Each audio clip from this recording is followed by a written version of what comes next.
Is the SAVE Act really stripping women of the right to vote? Indirectly, yes.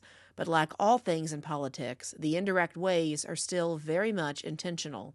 By couching this legislation as a safeguard for voting or election integrity, many will be hoodwinked into thinking it solves a problem. In reality, it's just going to make things more difficult for everyday, law-abiding Americans. But first, what is this legislation? The SAVE Act stands for Safeguard American Voter Eligibility Act. It amends the National Voter Registration Act of 1993. If the SAVE Act passes, it will prohibit states from accepting and processing an application to register to vote in a federal election unless the applicant presents a documentary proof of U.S. citizenship. Documentary proof would be a birth certificate, but here's the problem. It will disproportionately affect women, married women. 8 in 10 married women in opposite-sex marriages took their spouse's last name.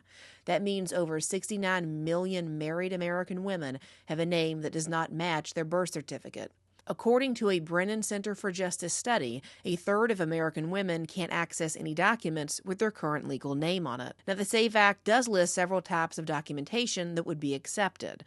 A form of ID issued consistent with the requirements of the Real ID Act of 2005, a valid military ID, or forms of tribal identification and proof of naturalization. However, these documents must be presented alongside a birth certificate. Now, someone could use a passport to prove citizenship instead of a birth certificate, but only about half of Americans even have a passport. And let's not forget, passports can be expensive and a time-consuming process. It can take months to get a request in and receive your passport. And let's also not forget, you have to send in your birth certificate. But surely politicians wouldn't let married women slip through the cracks when it comes to voting, would they? Well, the guy that introduced this legislation, Representative Chip Roy, told Newsweek the following. Quote, "The legislation provides myriad ways for people to prove citizenship and explicitly directs states to establish a process for individuals to register to vote if there are discrepancies in their proof of citizenship documents due to something like a name change." Okay, that all sounds fine and dandy, but brushing it off on the states still allows that state to give women the shaft and ignore name changes if they so desire. Furthermore, old Chip might want to read his own bill. The SAVE Act does not include proof of name change or a marriage certificate as acceptable proof of identity. What? Especially since this is a bill sponsored exclusively by Republicans, 104 of them. The party of family values, the party against feminism, and a party that would likely call you a radical, pink-haired feminist if you didn't take your husband's last name. Yeah, those people. This seems like less of an accident and more of an on-purpose type of way to remove women from the voter rolls and make it difficult for them to re-register themselves. I think with Doge coming out of MAGA, everyone would know that dealing with the government is difficult, inefficient, and slow. Maybe a woman gets taken off the rolls and has to prove citizenship, but what if they can't get their documents in time for the next election?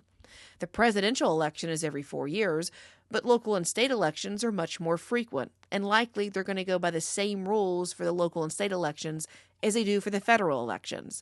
How many married women will be forced to sit out as she goes in circles finding a document that has the right name in the right place?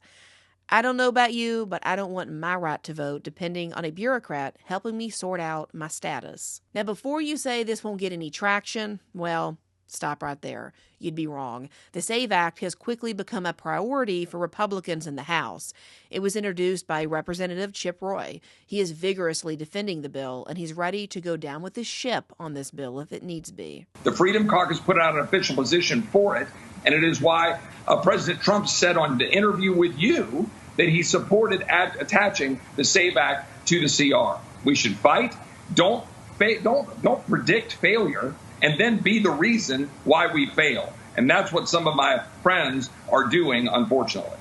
Speaker of the House, Mac Johnson, is also hot for the SAVE Act. They've also been misleading everybody about the SAVE Act, which will be on the floor that you've heard about this morning. It's a very important piece of legislation. They're claiming to oppose the bill because they say it's going to make it harder to vote, but they know that that is not true. Many of the Democrats want all of these illegals to participate in our federal elections. They want them to vote. There's no other conclusion that you can draw. And let's not forget the king himself, President Trump, said last September how important this legislation is, posting to Truth Social, quote, "If Republicans don't get the SAVE Act and every ounce of it, they should not agree to a continuing resolution in any way, shape, or form." The bill passed in a former session of the House. 216 Republicans voted for it, along with 5 Democrats. Those donkeys shall be named and shamed. Henry Cuellar of Texas, Don Davis of North Carolina, Jaron Golden of Maine, Vicente Gonzalez Jr. of Texas, and Marie Gluesenkamp Perez of Washington. The bill never passed the Senate, but things are a lot different now. Republicans hold the White House, both chambers of Congress, and a majority in the Supreme Court. And if Trump is willing to not budge when it comes to the SAVE Act, then that means this legislation has the mojo to potentially go all the way and become a law. The funny part is that while preventing women from voting might seem like a grand plan for the grand old party, I wonder if they're aware of this fact.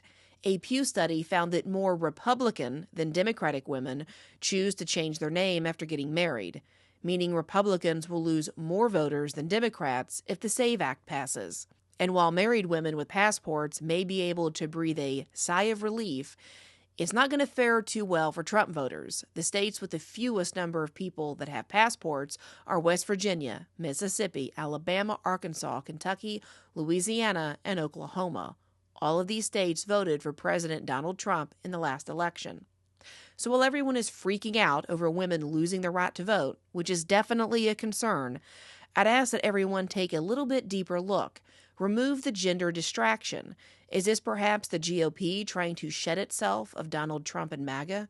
If you keep them from voting, it gives rise for a rhino or an establishment person to take over the party in 2028. It makes the primary less scary for the establishment. And hey, screwing over women in the process is just a cherry on top of this really twisted sundae. Now that you know where we've been, find out where we're going. Tune in to Ladies Love Politics, where you can stay informed without going insane.